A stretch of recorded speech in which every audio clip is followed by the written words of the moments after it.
Muy buenos días, tardes, noches. Mi nombre es Omar, la voz del horror cósmico. Hoy presento Celephaïs, de Howard Phillips Lovecraft.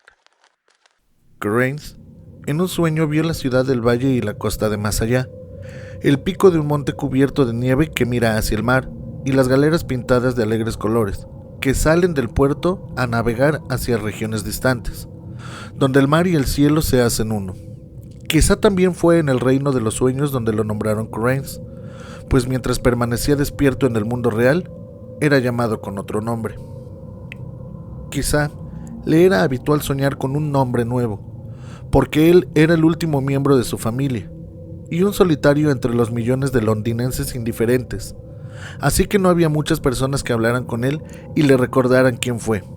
Su dinero y sus tierras se habían perdido, y no se preocupaba por la vida de los demás, pues prefería soñar y escribir sobre sus sueños. Sus escritos causaban gracia a quienes los mostraba, de modo que, después de un tiempo, los guardó para sí mismo, hasta que finalmente dejó de escribir. Cuanto más se apartó de lo que lo rodeaba, más fantásticos se volvieron sus sueños, y habría sido inútil tratar de transcribirlos sobre papel. Cranes no era aún moderno, y no pensaba como otros escritores. Mientras aquellos se esforzaban por despojar a la vida de sus ropas bordadas de mito y mostrar con la fealdad desnuda lo sucia que es la realidad, Cranes buscaba solamente la belleza. Cuando la verdad y la experiencia fallaron en revelarla, la buscó en la fantasía y la ilusión, hasta encontrarla en su puerta, en medio de los recuerdos vagos de cuentos y sueños de la infancia.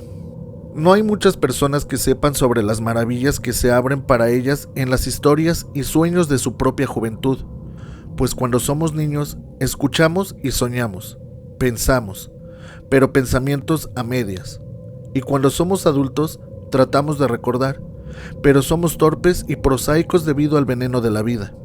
Pero algunos de nosotros despertamos en la noche con extraños fantasmas de colinas y jardines encantados, de fuentes que reverberan al sol, de áureos acantilados que sobresalen de mares rumorosos, de llanuras que se extienden sobre las ciudades soñolientas de bronce y piedra, y de sombríos grupos de héroes que cabalgan enjaezados corceles blancos por las lindes de bosques espesos. Y entonces sabemos que hemos vuelto la mirada, a través de las puertas de marfil, dentro de ese mundo maravilloso que fue nuestro, antes de que fuéramos sabios e infelices. Cranes retornó de súbito a su viejo mundo de la infancia. Había estado soñando con la casa donde había nacido, la gran casa de piedra cubierta de hiedra, donde 13 generaciones de sus antepasados vivieron, donde él tenía la esperanza de morir. La luz de la luna resplandeciente se metió en la fragancia de la noche veraniega, y a través de los jardines, por las terrazas más allá de los grandes robles del parque, y a través del largo camino blanco que lleva a la aldea. El pueblo parecía muy viejo, sus límites estaban carcomidos como la luna, que había comenzado a menguar, y Cranes se preguntó si los tejados puntiagudos de las casitas ocultaban el sueño o la muerte. En las calles, la hierba era tan alta como lanzas, y los cristales de las ventanas estaban rotos, o quizá miraban vagamente. Cranes no se demoró, sino que miró despaciosamente hacia adelante como atraído hacia un objetivo. No se atrevió a desobedecer ese llamado por temor a que resultara una ilusión, como los deseos y aspiraciones de la vida real, que no conduce a ninguna parte. Entonces, se sintió atraído por un camino que conducía fuera del pueblo, hacia las escarpaduras del canal, donde se desembocaban todas las cosas. El precipicio, el abismo donde el pueblo y el mundo caían abruptamente en el vacío perfecto. Allí, donde incluso el cielo por delante estaba hueco y no lo alumbraban ni la luna ni las estrellas derruidas. La fe lo había impulsado a seguir hacia el precipicio, dentro del abismo, donde levitó hacia abajo, abajo, abajo, hacia el oscuro pasado informe, hacia los sueños no soñados, esferas cuyo brillo es débil y pueden ser parte de un sueño realizado, y serafines sonrientes que parecían burlarse de los soñadores de todos los mundos. Enseguida, pareció abrirse una grieta en la oscuridad frente a él, y vio la ciudad del valle, brillando radiante a lo lejos allá abajo, con un fondo de mar y cielo, y una montaña cubierta de nieve cerca de la orilla. Cranes Despertó al ver la ciudad. No obstante, con esa mirada fugaz supo que no era otra cosa más que Celephais, en el valle de Oth-Nargai, de más allá de las colinas de Tanarien, donde su espíritu había vivido una hora eterna, un verano por la tarde hacía mucho tiempo, cuando escapó lejos de su nana y dejó que la cálida brisa del mar lo arrullara hasta adormilarlo, mientras observaba las nubes desde el acantilado cercano a la aldea. Protestó después, cuando lo encontraron y lo despertaron para llevarlo a casa, pues justo cuando lo hicieron, estaba a punto de zarpar en una galera de oro, rumbo a regiones encantadoras donde el mar se junta con el cielo. Ahora estaba igual de enfadado por haber despertado, pues había encontrado su ciudad maravillosa tras 40 fatigosos años. Pero 3 noches después, Khura'in volvió a Celephais. Igual que antes, soñó primero con la aldea que parecía dormida o muerta, con el abismo al que hay que descender en silencio. Luego apareció de nuevo la grieta, y vio las torres de la ciudad que resplandecían, las finas galeras ancladas en el puerto azul. Observó los árboles ginkgo del monte Arán mecidos por la brisa del mar, pero esta vez no fue sacado de allí, y como si tuviera alas comenzó a bajar gradualmente sobre la ladera cubierta de hierba, hasta que por fin sus pies descansaron suavemente sobre el césped. Había regresado, en efecto, al valle Oth-Nargai y a la espléndida ciudad de Celephais. Khura'in caminó entre hierbas aromáticas y las flores brillantes, cruzó el Naraxa por el pequeño puente de madera donde había tallado su nombre muchos años atrás, y por entre la arboleda rumorosa se dirigió al gran puente de piedra ubicado en la puerta de la ciudad. Todo parecía como viejo, aunque ni las paredes de mármol se habían decolorado, ni se habían empañado las estatuas de bronce pulido que colgaban de esas paredes. Khura'in se dio cuenta de que no había motivo por el cual estremecerse de que las cosas conocidas por él se desvanecieran, porque incluso los centinelas de las murallas eran los mismos, y tan jóvenes como los recordaba. Cuando entró en la ciudad, más allá de las puertas de bronce y en los pavimentos de ónice, los mercaderes y camelleros lo saludaron como si nunca se hubiera ido. Y sucedió lo mismo en el templo de turquesa de Nat Hortat, donde sacerdotes con guirnaldas de orquídeas le dijeron que el tiempo no existía en Oth-Nargai, sino solo la eterna juventud. Entonces, Khura'in caminó por la calle Pillars, en dirección a las murallas que dan al mar.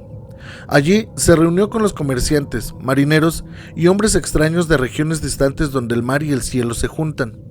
Allí permaneció largamente, mirando hacia el puerto radiante donde las ondas del agua brillaban bajo un sol desconocido, donde las galeras de lejanos lugares montaban ligeramente el agua.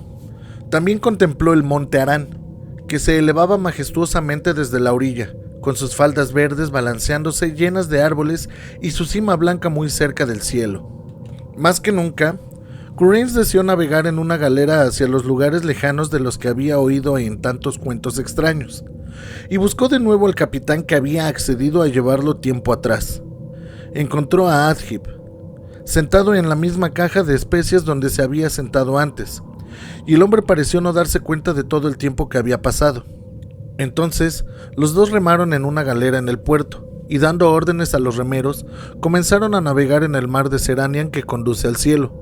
Durante varios días, se deslizaron sobre el agua ondulante hasta que al fin llegaron al horizonte, donde el mar se junta con el cielo. Aquí, la galera no se detuvo del todo, sino que flotaba con facilidad sobre el cielo azul, entre nubes algodonosas teñidas de rosa. Por debajo de la quilla, Khura'in podía ver las tierras y ríos y ciudades de extraña belleza incomparable, que se extendían con indolencia bajo el resplandor del sol que no parecía disminuir o desaparecer. Por fin, Atib le dijo que el viaje estaba cerca de su fin, y que pronto entrarían al puerto de Seranian, la ciudad de mármol y nubes rosas que se construyó en esa costa etérea donde fluye el viento del oeste hacia el cielo. Pero cuando la más alta de las torres talladas de la ciudad apareció ante su vista, se oyó un ruido en algún lugar del espacio, y Khura'in despertó en su buhardilla de Londres. Khura'in buscó durante muchos meses la maravillosa ciudad de Celephais y sus galeras que llegan al límite del cielo, y aunque sus sueños lo llevaron a muchos lugares magníficos y desconocidos, ninguno de los que conoció pudo decirle cómo llegar a Oth-Nargai más allá de las colinas de Tanarien. Una noche se fue volando sobre las montañas oscuras donde brillaban fogatas solitarias y tenues, distantes unas de otras, y extraños rebaños lanudos cuyos líderes portaban campanillas tintineantes. Y en la parte más salvaje de este país montañoso, tan remota que pocos hombres podrían haber visto, se encontró con una pared o calzada de piedra horriblemente antigua que zigzagueaba a lo largo de las crestas y los valles. Demasiado gigantesca, que quizá no hubieran podido levantar manos humanas, y de una longitud tal que ni el final de la misma se podía ver. Más allá de ese muro, en el gris amanecer, llegó a una tierra de pintorescos jardines y cerezos, y cuando salió el sol, contempló tanta belleza de flores rojas y blancas, follaje verde y céspedes, caminos blancos, arroyos de diamantes, lagos azules, puentes tallados y pagodas de techos rojos, que por un momento se olvidó de Celefais debido a tanto deleite. Pero lo recordó de nuevo, cuando caminaba por un camino blanco hacia una pagoda de techo rojo, y si hubiera cuestionado a la gente sobre ella, hubiera hallado que no había gente allí, sino solo aves, abejas y mariposas. Otra noche, Crane subió por una interminable y húmeda escalera de caracol hecha de piedra. Llegó a la ventana de una torre que dominaba una inmensa llanura y un río iluminado por la luna llena. Y en la silenciosa ciudad que se extendía a partir de la orilla del río, creyó ver algún rasgo o disposición que había conocido anteriormente. Habría bajado a preguntar el camino de Oth-Nargai, si no hubiera surgido la temible aurora de algún remoto lugar del otro lado del horizonte, mostrando las ruinas y antigüedades de la ciudad, y el estancamiento del río cubierto de cañas, y la tierra sembrada de muertos, tal como había permanecido desde que el rey Kinaratolis regresara de sus conquistas para encontrarse con la venganza de los dioses.